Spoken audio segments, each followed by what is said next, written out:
My husband constantly invites friends over every week and pushes me around even though I'm pregnant. His friends also act as if this is the norm. One day, my husband Nick handed me a sleeping bag and said, "You can sleep here." And I was ousted to the kitchen. I can't take it anymore. If you want to have a good time with your friends, I have my own ideas too. By the time they realize who's arrived, they'll be in for a shock. My name is Emma. My husband Nick is a former colleague from my company. We met at a toy company aimed at young children. He was always surrounded by friends, a sociable person with a wide circle of acquaintances. Being introverted, I admired Nick's sociability. So when he asked me out, I was pleasantly surprised despite not expecting it.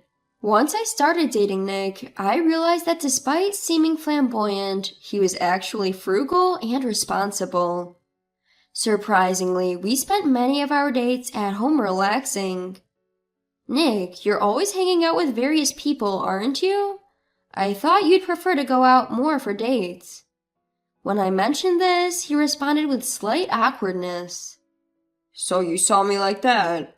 Actually, I don't really like to waste money. I usually just go along with eating out or drinking with others, but I really prefer relaxing at home." "I see. I myself prefer staying home, watching movies or cooking together, rather than going out." I was happy to see this unexpected side of him, a side he only showed to me. Gradually, I began to see him as a potential husband. He seemed to feel the same way, and a year into our relationship, Nick proposed to me. Even after getting married, Nick remained popular, often being invited to social gatherings by his colleagues. However, I was growing wary of him going out drinking every week. "Hey, I'd like to spend some weekends with you too." As I expressed my feelings, he responded while scratching his head. "Yeah, you're right. My bad. From now on, I'll just drink at home. That way, you won't be lonely, right? I want you to get along with my friends too." That's not exactly what I meant. Still, I couldn't say no to Nick. Since then, his friends and colleagues began to visit our home every weekend to drink. "Hey, Nick's wife, more beer, please." "Emma, we're out of snacks." Among his friends, there was a female contract worker named Sandy who didn't show any signs of helping out. I was run ragged by preparing drinks and snacks, never resting even over the weekend. Nick was completely oblivious to my state. "Guys, don't worry about catching the last train home tonight. Let's party till dawn." "Oh, that's what we were waiting for. You're the best, Nick." Not worrying about the last train? Could it be? As I thought, they partied late into the night and ended up staying over. And when they woke up late in the morning, they would demand as if it was a given. "Got anything to eat? Something easy on a hangover would be good," he said. So my weekend ended without any rest. But if I complained about the situation, Nick would surely just go out to drink. When I was wondering what to do, I found out I was pregnant. When I announced my pregnancy, Nick was overjoyed. "Really? That's great. So, I'm finally going to be a dad. That's right. I have to report this to everyone right away." Without giving me a chance to stop him, Nick messaged them. "Emma, everyone is happy for us and they want to celebrate. They're coming over this weekend." True to his words, his friends flocked to our house over the weekend and started partying harder than ever. They're here to celebrate, so I guess it can't be helped. Initially, I thought so and accepted it, but I was completely tired of them who kept showing up week after week. "Hey Nick, I'm happy they want to celebrate, but I'm having morning sickness and it's hard, so I want you to stop inviting people over." When I complained to Nick, he responded with dissatisfaction. "What are you talking about? Wasn't it you, Emma, who said, 'I'm lonely, I want to drink at home'?" "I told you not to go out drinking. I never said I wanted you to drink at home." "But I can't just leave you alone at home and go out drinking while you're pregnant. What if something happens while I'm gone?" Could it be that he's worried about me and drinking at home for my sake? When I thought about that, I found it hard to be too forceful. But every week is a bit too much. All right.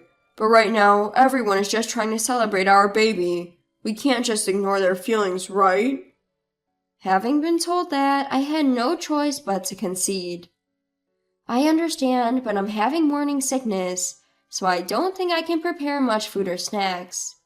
I don't want to carry heavy stuff either, so will you handle the drinks, Nick? Of course. Just do what you can, Emma. Relieved by his words, I got through another weekend. Today again, their friends came to their house like they're used to. Hey, ma'am, I brought beer. I'll put it here. Please keep it cool. Okay. And also, these are ingredients for food. You don't have to cook anything fancy. It seemed Nick had told them something as the friends started bringing drinks and food one after another. But they only brought things. The actual task of fetching drinks from the refrigerator or making snacks was still left to me. Hey, Nick's wife, can you bring us the beer from the fridge? Emma, we need more snacks, please. In the end, I had to do the cooking. I knew that talking to Nick would be pointless. So I gently told them, actually, I've been having really bad morning sickness lately, and that's why I've taken a leave of absence from work, so... I was about to say that I wanted them to refrain from coming to our house in the future. But, laughing, the friends responded to my words. Exactly! I heard about it at work. Emma, you're on leave, right? Then you have to work for Nick at least on weekends. Right, pregnancy isn't a sickness, so it's better if you move around a bit. Misunderstanding something, my feelings didn't get through at all, and the friends started to take advantage of me even more. I had thought they wouldn't stay the night, but deep into the night, Nick and his colleagues didn't slow down their drinking. As I expected, they continued to drink past the subway time, got completely drunk, and were no longer in a state to return home. I was too tired to get angry anymore. When I tried to talk to Nick and then retired to the bedroom, Sandy, a contract employee, was already sleeping in our bed. I urgently appealed to him.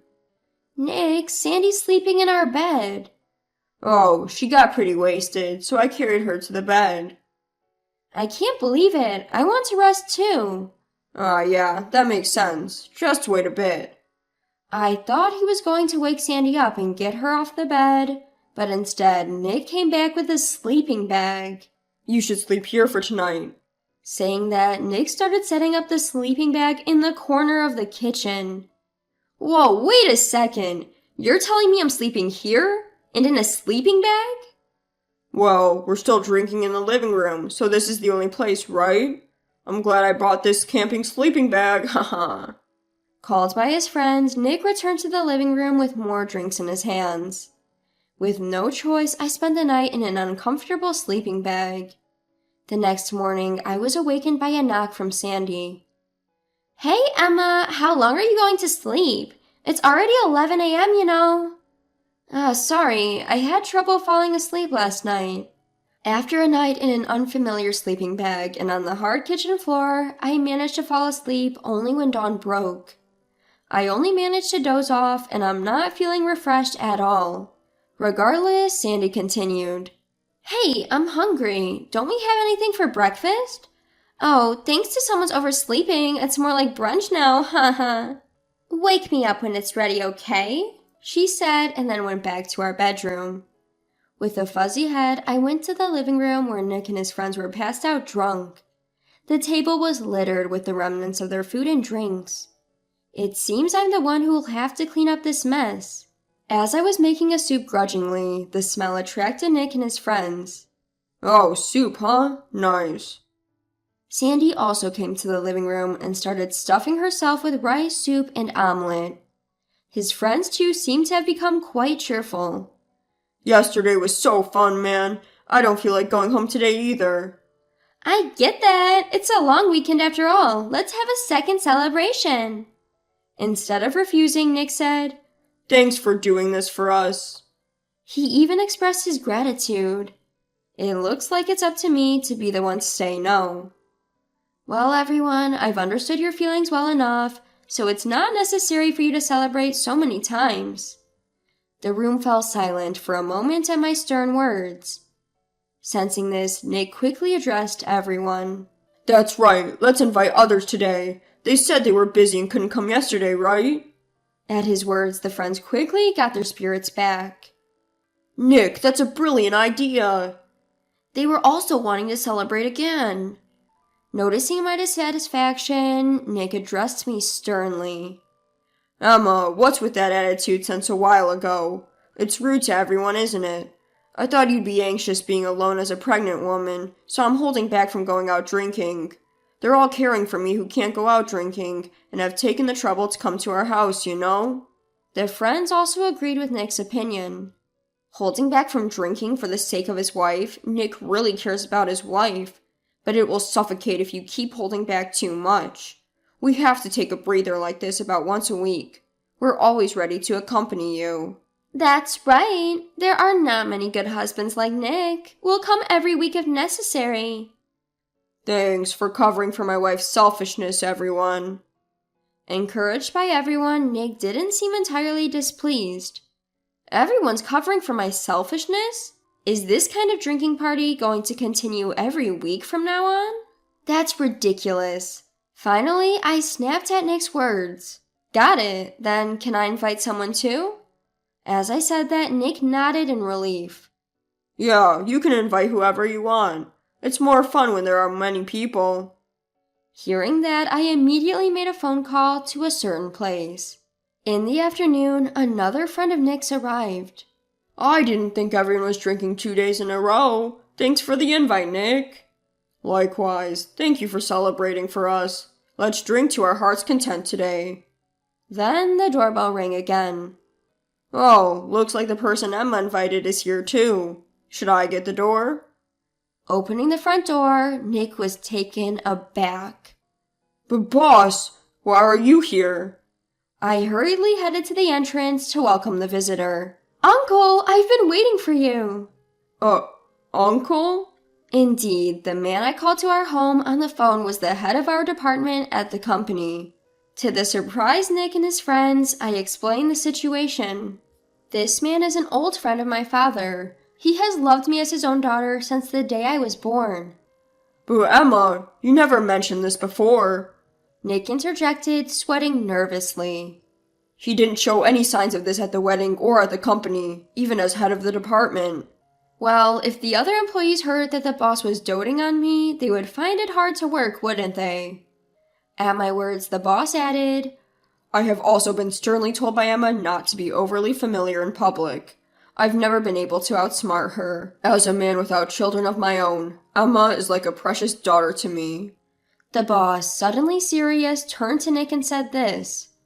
This precious Emma has come to me for help when she's in trouble. That's why I came here. What seems to be the issue? What? We haven't done anything to trouble Emma, right, guys? As Nick said this, everyone else hastily nodded in agreement. Immediately, I addressed them. Right, making a pregnant woman like me prepare late-night snacks and breakfast, making me sleep in a sleeping bag. You don't think anything of it, do you, Nick? Upon hearing my words, the boss was furious. Nick, are you treating Emma this way? It's just that everyone said they wanted to celebrate our pregnancy, so I couldn't refuse. Suddenly being blamed, the friends hastily started to explain. No, sir. We only accepted Nick's request because he said he couldn't go out drinking due to his wife. Then the boss put an end to the disgraceful attempt to evade responsibility. Shut up! It's outrageous to have a drinking party overnight in a house with a pregnant woman and let her sleep in the kitchen. Do you think that's appropriate for our company, a toy manufacturer targeting young children? We're very sorry. We'll excuse ourselves now. The friends, startled by the boss's anger, quickly gathered their things and hurried to leave. Seeing their reactions, the boss shouted again. Hey, are you going to make Emma clean up? Clean up the mess you've made for yourselves before you leave. Being glared at by the boss, they started cleaning up the cluttered living room and doing the dishes. When the house was all tidied up, they left as if they were fleeing. Amidst all that, the boss called a halt to Sandy. Sandy, I want you to stay behind for a bit. Me? After her friends left, the boss questioned a visibly uncomfortable Nick and Sandy. Do you know I asked Sandy to stay? Nick, though flustered, denied it. No. What are you talking about? It's about the rumors between you, Nick, and Sandy. There's been talk within the company that you two have been having an affair. That's a misunderstanding. With Nick desperately denying it, the boss lowered his tone. I had heard about Emma being pregnant and thought the rumors were baseless. I wanted that shouldn't be the case, but you disappointed me. The boss showed an email image sent by someone from the company. It contained images of Nick and Sandy entering a fancy restaurant and coming out of a brand store carrying shopping bags. It turns out Nick was not thrifty, he was just stingy with me. In fact, I had suspicions about his relationship with Sandy and mentioned my concerns to the boss. Upon hearing this, the boss immediately contacted several employees who had witnessed the two and provided photographs as evidence. No, boss, this is, Exactly, there's nothing between Nick and me. Even when confronted with evidence, their pathetic excuses disgusted me. I hesitated at the thought of our baby growing up without a father, but if the father is someone who can casually invite his affair partner into our home, it's better if he isn't around. I told Nick on the spot that I wanted a divorce. I've had enough of your selfish excuses. Nick and I are getting a divorce. You two can do whatever you want. What about our baby in your belly? You who let our child sleep in a sleeping bag on the kitchen floor, worried about our child? What are you saying now? But... There's no but. You who cheated don't get a say. My conditions are asset division and child support. How much is it going to be? Who knows? You've done enough to deserve it, haven't you? Emma, reconsider. Shut up. I'm done being patient. Go have your parties with your friends for the rest of your life, you man-child. After that, the house became mine through property division. I made him agree to pay child support as well. The boss was present for all the discussion, so Nick reluctantly agreed to my terms. After the divorce, Nick left the house and moved in with Sandy. Rumors of them living together quickly spread within the company, and their affair became public knowledge.